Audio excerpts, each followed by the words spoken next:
বেতকুছিৰ royal global বিশ্ববিদ্যালয়ত trades of টুমৰো 2026 লুকবুক উন্মোচন আৰু স্নাতক চতুৰ্থ বৰ্ষৰ শিক্ষাৰ্থীসকলৰ সৃজনশীল কৰ্মকেন্দ্ৰিক বাৰ্ষিক লুকবুক ট্ৰেডছ অফ টুমৰো 2026ৰ দ্বিতীয় সংস্কৰণ উন্মোচন কৰে।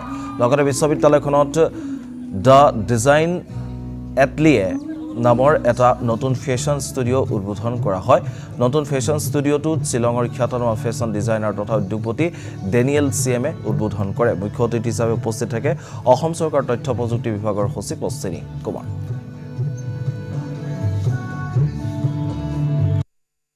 এয়া আমাৰ দ্বিতীয় সংস্কৰণ। ইয়াৰ আগতেও আমি 2025-2025ত আমি ইয়াৰ প্ৰথম সংস্কৰণটো উলিয়াইছিলোঁ।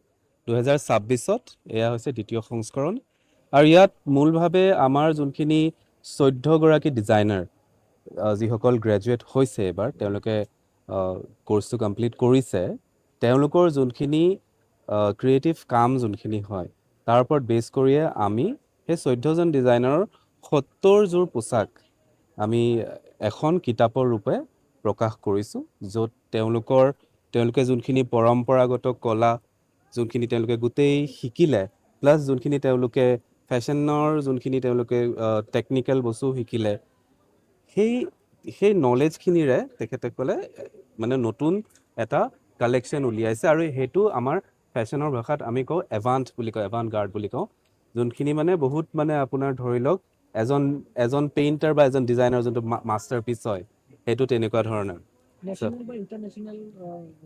আমাৰ আপুনি ইয়াত ফটোখিনি এতিয়া লুকবুকৰ চালে দেখা পাব যে বহুত নতুন ধৰণৰ প্ৰযুক্তি ইউজ কৰা হৈছে, 3D প্ৰিণ্টিঙৰ ইউজ কৰা হৈছে, ডিজাইনাৰখিনিয়ে 3D I'm just going to say one thing. I'm going to leave this place feeling very inspired.